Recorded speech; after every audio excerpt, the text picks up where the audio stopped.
Hello and welcome to Cookery with Mason Storm.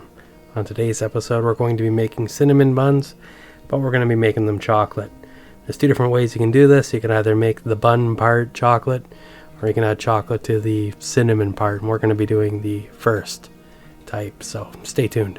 For our bun portion, I have 1.5 teaspoons of salt, 1.5 tablespoons of baking powder, 1/2 cup of cocoa powder, 1/3 cup of honey, 3/4 cups of butter, 1 cup of milk, and 3 cups of flour. I'm going to be using the speed technique here. So I got my bowl out, and then I'm just going to add all my ingredients together and then attempt to mix it.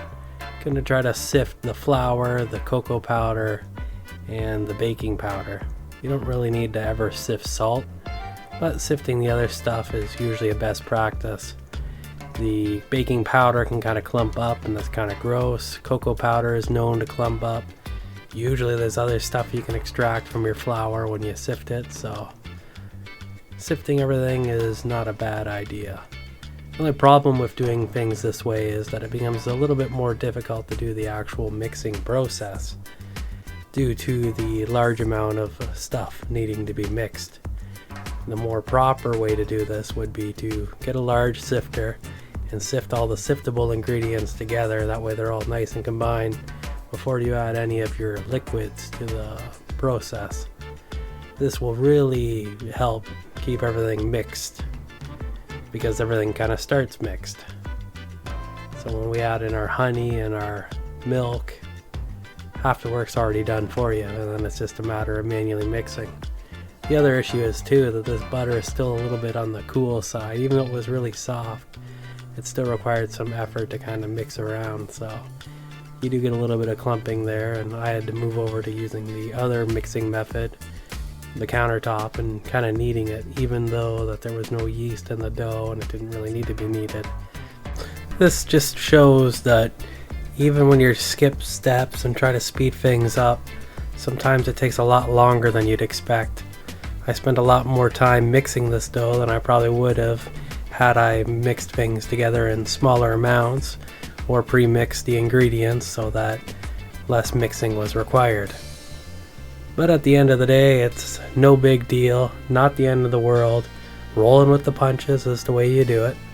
So the countertop does a really good job of finishing off this dough. And once we're done getting it all kind of mixed up and looking nice, we just kind of throw it to the side and we can work on our filling.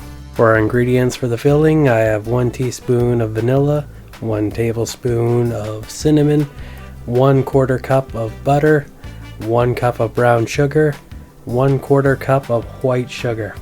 And now we're just going to take all of those ingredients and we're going to combine them and then mix them, which is really quite easy to do.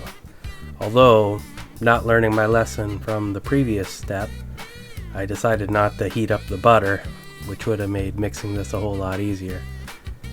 And it just kind of forms kind of this powdery, kind of clumpy little messy type of thing, which is exactly what we want. And even if you do have a little bit of clumps of butter, when it all cooks down, the little clumps of butter when it cooks, they just taste awesome. So there's always that.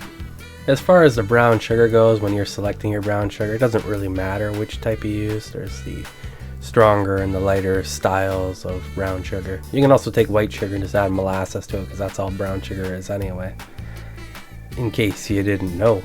But once that's all mixed up, we'll set that aside, and now we can clean our countertop because we're going to roll out our dough to make our cinnamon buns. So let's just throw it down here and get out the whole rolling pin and just start rolling away. And then we're going to quickly find that the dough itself is sticking to the table far too much. So let's restart that again, and this time we'll put down a little bit of flour first. This kind of is the catch-all solution to dough sticking to the countertop. So a little bit on the rolling pin as well, and we're just going to roll this out until we get a nice flat sheet of dough. Preferably somewhat squarish. We don't want it to be too round. Or like elongated in one direction more so than another. I guess it probably doesn't matter all that much, as long as you roll it out flat enough. You can probably roll it in such a way to fix any type of deformity. So now we're going to take our cinnamon sugar mix and we're just going to distribute it all evenly on top of our dough, like so. Just kind of take your time, make sure you get it everywhere, and kind of like a nice kind of thin layer and even layer everywhere, and then that should be good. And once we have that all nice and distributed, we can start rolling from one side to the other, and this is where we're going to make the cinnamon roll part of it.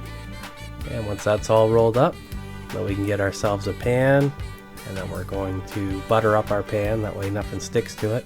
And then we'll get ourselves a nice sharp knife. I got a paring knife here, and we're just going to cut the dough into our cinnamon buns. So every couple inches, just give it a nice cut, and we're just going to fill up our little pan here. Perfect. And then we're going to throw it in the oven at 375 degrees, and we're going to cook it between 25 and 35 minutes, and then it should probably be done. And then we're just going to clean everything up quick. Something I should note too is that it's kind of difficult to tell when these things are done. So cook them maybe a little bit longer than you think you should, and then when you pull them out, they don't all just kind of crumble away. So, because they look the same. This picture here, this is like when they're not done, and that's when they're done. Like, it's visually, you don't have a lot to go by, and the toothpick method doesn't really work because it doesn't really stick to it, and it's just, yeah. As long as you don't burn them, they're probably good. And even slightly underdone might be kind of a tasty treat that way as well. So however you want to do it. If you got any tips on how to figure out when they're actually done, let me know in the comments below. If you make these, let me know what your thoughts are. If you like my content, like to see more of it, please like and subscribe. And until next time, stay awesome.